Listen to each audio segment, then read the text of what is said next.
Morning student, welcome in Rudra classes. आज हम discuss करेंगे क्लास 9 का साइंस में लेसन नंबर 1 हमारे आसपास के पदार्थ यानी कि the matter in our surroundings, यानी कि अपने आसपास के जो पदार्थ होते हैं उनके बारे में हम इस लेसन में डिस्कस करेंगे। देखिए, हमारे आसपास जितने भी पदार्थ हैं, जैसे ये मार्कर हैं, ये बोर्ड हैं, ठीक है ना, रूम हैं, ये पर्दे हैं, ठीक है ना, लाइट्स हैं, मोबाइल हैं, ठीक है ना, जो कुछ भी अपने आसपास है, पेड़ पौधे हैं, पहाड़ हैं, वो सभी क्या हैं, पदार्थ हैं, ठीक है ना। तो हम कैसे बताएंगे पदार्थ क्या होता है या मैटर क्या होता है। देखिए,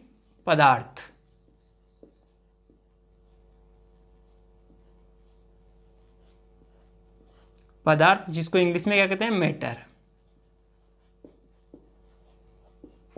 यानी कि पदार्थ या मैटर क्या होता है। देखिए, लिखो, हमारे आसपास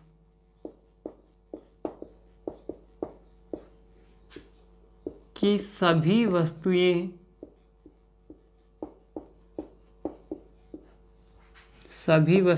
जिस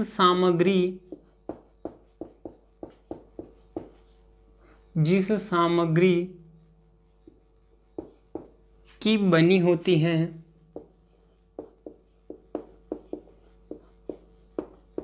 उसे पदार्थ कहते हैं। यानी उसे क्या कहेंगे, हम पदार्थ कहेंगे, मैटर कहेंगे। जैसे ये मार्कर बना हुआ है, ठीक है ना, तो ये मार्कर जिस सामग्री से बना हुआ है, यानी कि प्लास्टिक से बना हुआ है, तो उस प्लास्टिक को हम क्या कहेंगे, पदार्थ कहेंगे, ठीक है ना। जैसे ये बोर्ड प्लास्टिक से बना हुआ तो उसको क्या कहेंगे, हम पदार्थ कहेंगे, ठीक है ना। जैसे कि फर्नीचर लकड़ी से या लोहे से बना हुआ तो हम उसको क्या कहेंगे, पदार्थ कहेंगे, ठीक है ना। तो ये होता है पदार्थ या मैटर, ठीक है ना। तो हम लिख सकते हैं कि संसार की सभी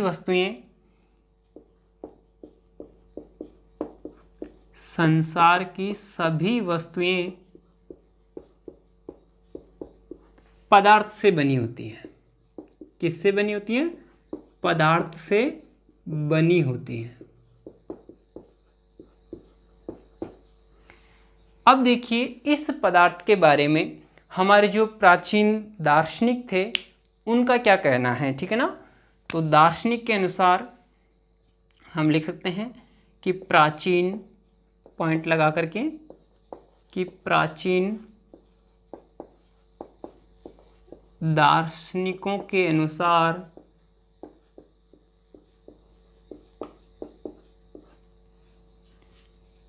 पदार्थ 5 तत्वों से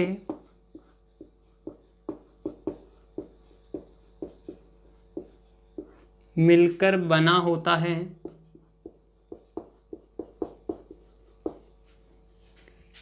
ये 5 तत्व पंच तत्व कहलाते हैं। और वो 5 तत्व कौन कौन से हैं, देखिए, वो हैं अग्नि, वायु, जल,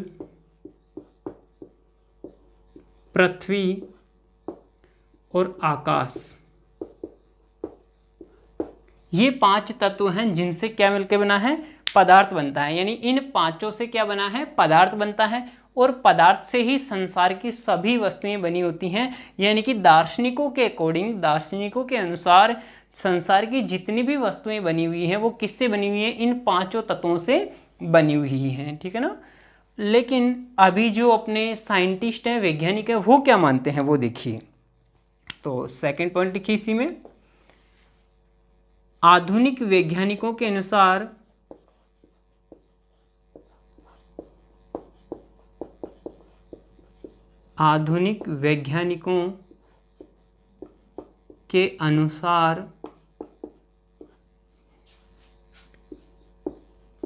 पदार्थ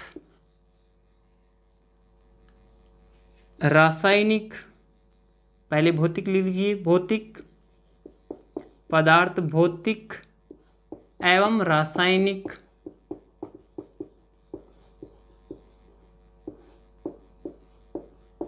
गुणों से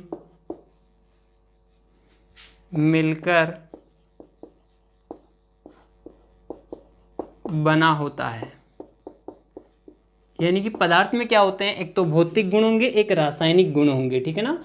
यानी कि अपने जो साइंटिस्ट हैं वो क्या मानते हैं कि जो पदार्थ है, मैटर है, वो किससे बना होगा, भौतिक गुणों से और रासायनिक गुणों से मिलके बना होगा। यानी कि फिजिकल प्रॉपर्टी और केमिकल प्रॉपर्टी से मिलके कौन बनता है, मैटर बना होता है, ठीक है ना।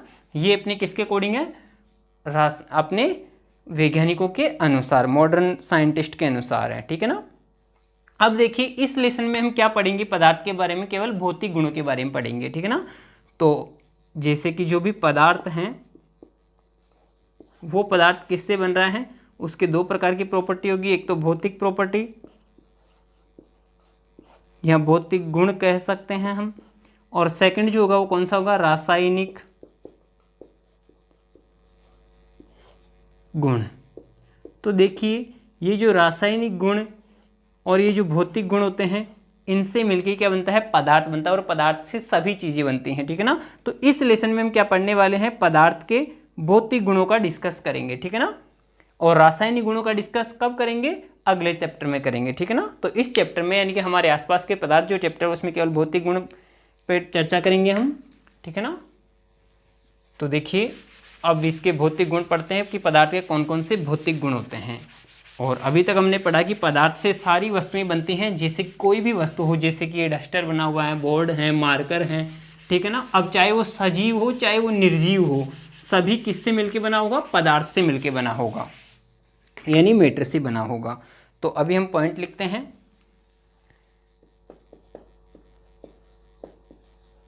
पदार्थ का भौतिक स्वरूप यानी कि फिजिकल नेचर ऑफ मैटर, ठीक है ना। भौतिक स्वरूप को इंग्लिश में क्या कहेंगे, फिजिकल नेचर, और किसकी, पदार्थ की, ठीक है ना। तो इसको इंग्लिश में कहेंगे फिजिकल नेचर ऑफ मैटर। देखो ये क्या होता है, यानी पदार्थ का भौतिक स्वरूप कैसे होता है, कैसा होता है, ठीक है ना। पदार्थ दिखने में कैसा दिखता है, तो देखिए पदार्थ दिखने में कैसा दिखता है, तो जैसे हम इसको समझने के लिए एक प्रयोग करेंगे या एक एक्टिविटी करेंगे कि पदार्थ कैसा होता है, वो बाहर से कैसे दिखाई देता है, ठीक है ना। तो देखो अच्छा ये बताइए, जैसे जो पदार्थ होता है वो सतत होता है या कणों के रूप में होता है, बताओ वो सतत होता है या कणों के रूप में होता है। तो वो सतत नहीं होकर के किस फॉर्म में होता है, वो कणों के रूप में होता है, ठीक है ना। तो देखिए कणों के रूप में कैसे होता है, इस बात को समझने के लिए हम क्या करते हैं, एक एक्टिविटी करते हैं, ठीक है ना। तो एक्टिविटी या क्रियाविधि जिसको हम बोलते हैं क्रियाविधि, और ये क्रियाविधि किसके लिए कर रहे हैं हम, पदार्थ के भौतिक स्वरूप को समझने के लिए, कि जो पदार्थ के जो कण होते हैं, क्या पदार्थ के जो कण होते हैं वो कैसे होते हैं, ठीक है ना। तो देखिए हम प्रयोग में क्या लेंगे, हम लेंगे जैसे कि पानी ले लिया इसके अंदर, ठीक है ना। एक कांच का गिलास लिया जिसमें हमने क्या भर लिया, पानी भर लिया।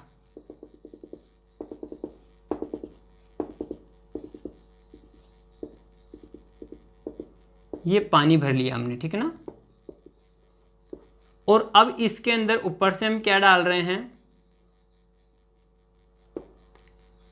2 चम्मच नमक डाल रहे हैं। क्या डाल रहे हैं, नमक इसके अंदर डाल रहे हैं। तो अब देखिए क्या होगा, जैसे हमने पहले पानी लिया था तो उसका लेवल हम नोट कर लेंगे कि पानी कहाँ तक था, यहाँ तक था, ठीक है ना। हमने जैसे लेवल नोट कर लिया यहाँ पे, ओके, यहाँ पे चिन्ह लगा लिया कि यह पानी कहाँ तक है, यहाँ तक है, ठीक है ना, यहाँ तक पानी है। अब देखिए जब हम नमक डाल देंगे तब क्या होगा, पानी का लेवल नहीं बढ़ेगा। क्यों नहीं बढ़ेगा, क्योंकि ये नमक पानी के अंदर घुल जाएगा। तो जितना लेवल पहले था पानी का, नमक मिल जाने के बाद में भी पानी का लेवल उतना ही रहता है। तो ऐसा क्यों हुआ। अच्छा ये जो नमक डाला हमने ये कहाँ गया, अगर हमने नमक डाल रहे हैं हम तो इसका लेवल बढ़ना चाहिए, लेकिन हम देखते हैं कि इसका लेवल जितना था पानी का उतना ही रहता है, इसका स्तर बढ़ता ही नहीं है, ठीक है ना, नहीं बढ़ता है। तो वो नहीं बढ़ा, तो क्यों नहीं बढ़ा, फिर जो नमक डाला हमने वो कहाँ गया, ठीक है ना। तो इससे हमारे को क्या निष्कर्ष निकलता है वो देखिए, इससे का जो निष्कर्ष निकलता है वो देखिए, निष्कर्ष या कंक्लूजन क्या निकलता है इससे, यानी कि जब पानी से भरे बीकर कह सकते हैं, गिलास कह सकते हैं, ठीक है ना, कुछ भी कह सकते हैं, तो पानी से भरे गिलास में नमक मिलाने पर वह नमक पानी में घुल जाता है और पानी का स्तर नहीं बढ़ता है, नहीं बढ़ता है, ठीक है ना, पानी का स्तर बढ़ता नहीं है, उतना ही रहता है। तो अब हम निष्कर्ष निकाल सकते हैं कि जो नमक गया वो कहाँ गया, अर्थात नमक पानी के कणों के मध्य चला गया, यानी कि जो नमक था वो कहाँ चला गया, पानी के कणों के मध्य, ठीक है ना, पानी के कणों के मध्य में चला गया, कौन, नमक। यानी कि जैसे इसी की बात करें हम, तो जैसे मान लीजिए ये जो हम बना रहे हैं इस प्रकार से, ये क्या था, पानी, ठीक है, और नमक के जो कण गए वो कहाँ चले गए, इनके बीच में। यानी कि देखिए मैं ऐसे बना देता हूँ, चलो जो पानी के कण हैं उनको मैं ऐसे बना देता हूँ गोल गोल, ठीक है ना, ये पानी के कण हैं, ये क्या है, पानी के कण हैं। अब देखिए जो नमक डाला हमने वो कहाँ चला गया, पानी के कणों के बीच में।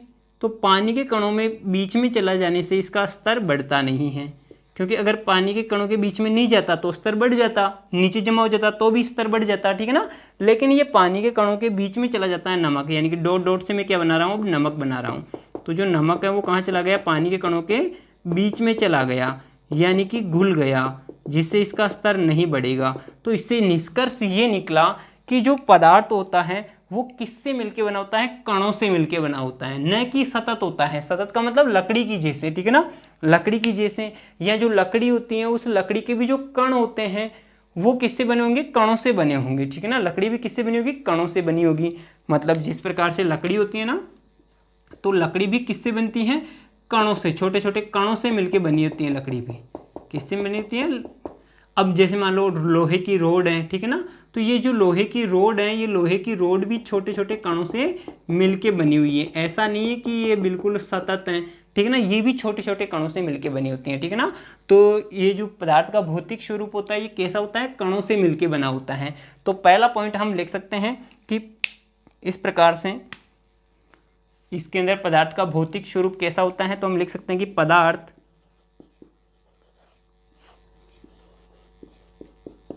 कणों से मिलकर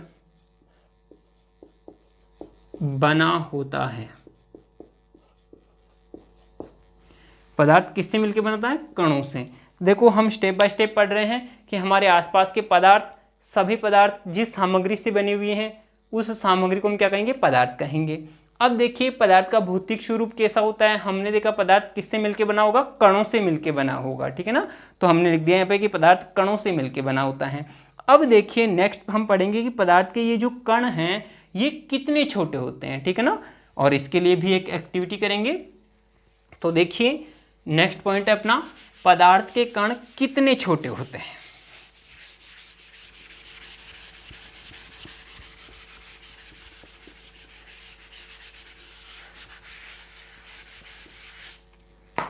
सेकंड पॉइंट लिखिए,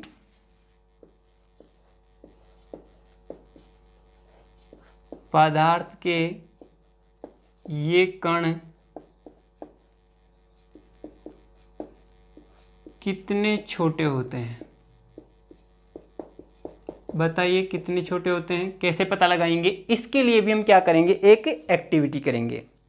भाई कणों का साइज पता करने के लिए कि ये कण कितने छोटे होते हैं कितने बड़े होते हैं, इसका पता करने के लिए भी हम क्या करेंगे, एक एक्टिविटी करेंगे। तो एक क्रियाविधि कर रहे हैं हम, लिखिए क्रियाविधि। और क्रियाविधि ऐसी है, देखिए क्रियाविधि के अंदर हम क्या लेंगे, एक वही गिलास लेंगे या बीकर लेंगे, ठीक है ना, और उसके अंदर क्या कर लेंगे, जल भर लेंगे। और जल कितना लेंगे, ये मान लीजिए 100 ml। कितना ml जल लेंगे, 100 ml जल लिया हमने। अब इस 100 ml जल के अंदर हमने क्या मिला लिया, यहाँ पे इसके अंदर पोटेशियम परमैंगनेट या लाल दवा, हम जो जिसको हम क्या कहते हैं, लाल दवा, या जिसको हम बोलते हैं potassium permanganate, potassium permanganate, potassium permanganate या लाल दवा इसके अंदर मिला देंगे। और कितनी मिलाएंगे, केवल 2-3 क्रिस्टल, 2-3 क्रिस्टल बोल सकते हैं या कण बोल सकते हैं, ठीक है ना, 2-3 क्रिस्टल, ज़्यादा नहीं मिलाएंगे। ओनली इस 100 ml पानी में लाल दवा के पोटेशियम परमैंगनेट के केवल 2-3 क्रिस्टल मिलाएंगे, ठीक है ना। लाल दवा क्या होती है आप जानते होंगे, लाल दवा पानी को शुद्ध करने के काम में आती हैं, पानी के अंदर जो छोटे जीवाणु होते हैं उनको ये मार देती हैं, ठीक है ना।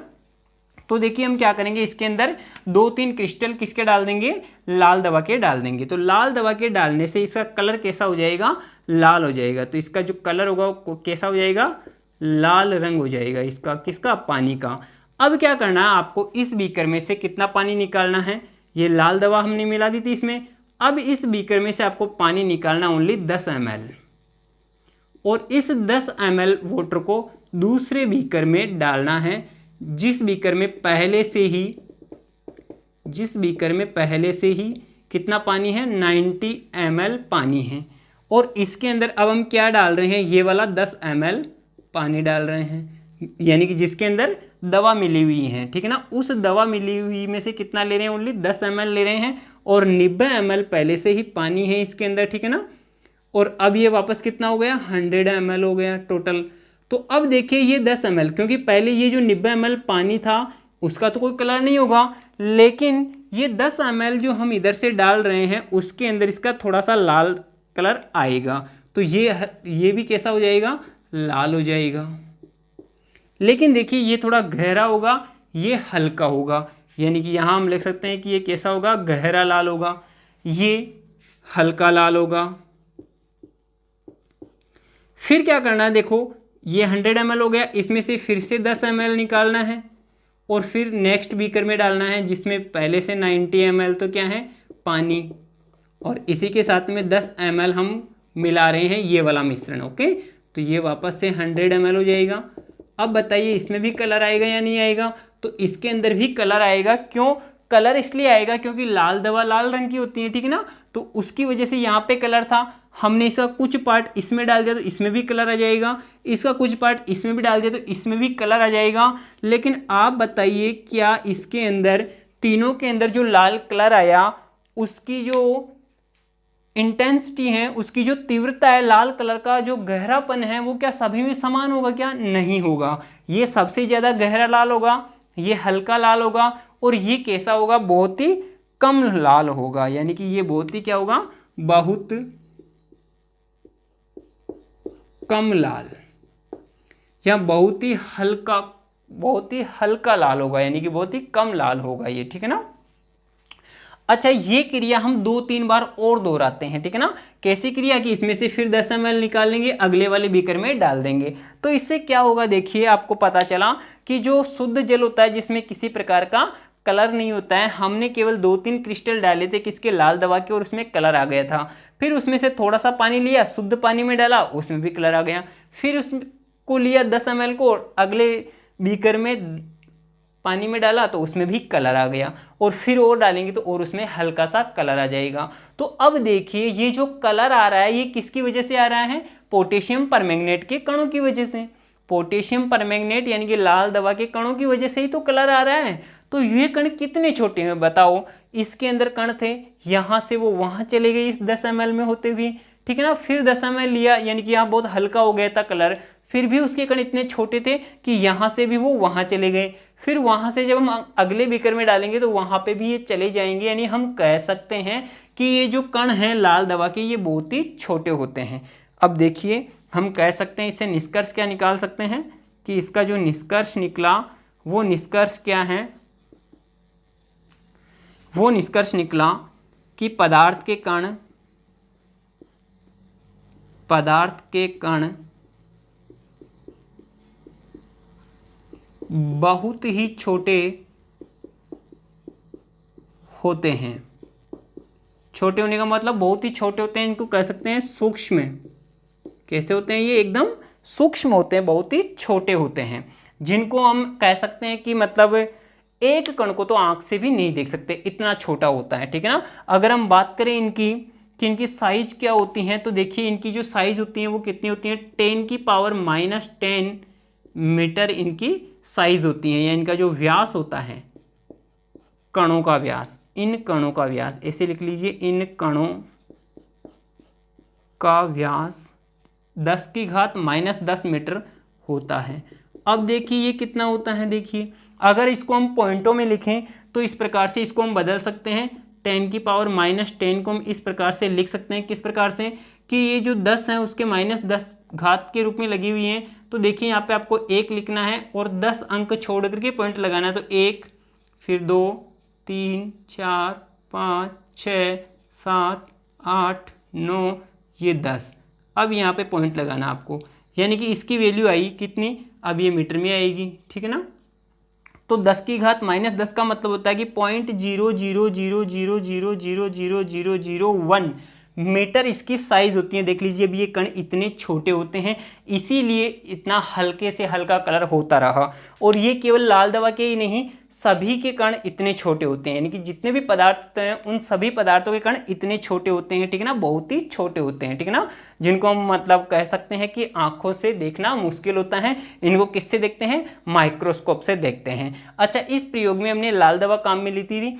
इसके अलावा आप दूसरा प्रयोग भी कर सकते हैं, जैसे आप ले सकते हो इस पानी में लाल दवा की बजाय आप क्या घोल देते? डिटोल घोल देते, ठीक है ना, हल्का सा 2-3 बूंद इसमें डिटोल घोल देते। डिटोल की जैसे ही डालते उसमें से फिर थोड़ा सा यानी कि 10 ml जल दूसरे शुद्ध जल में डालते तो उसमें भी उस डिटोल की खुशबू जाती।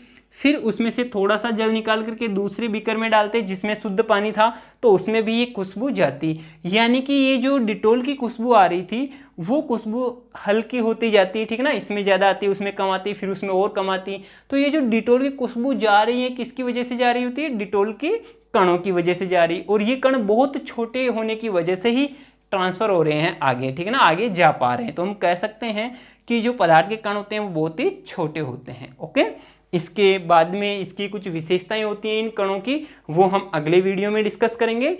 और हमारे चैनल को सब्सक्राइब करें, और इस वीडियो को कैसा लगा आपको ये बताना कमेंट करके, ठीक है ना, इसको लाइक शेयर करना। Okay, thank you.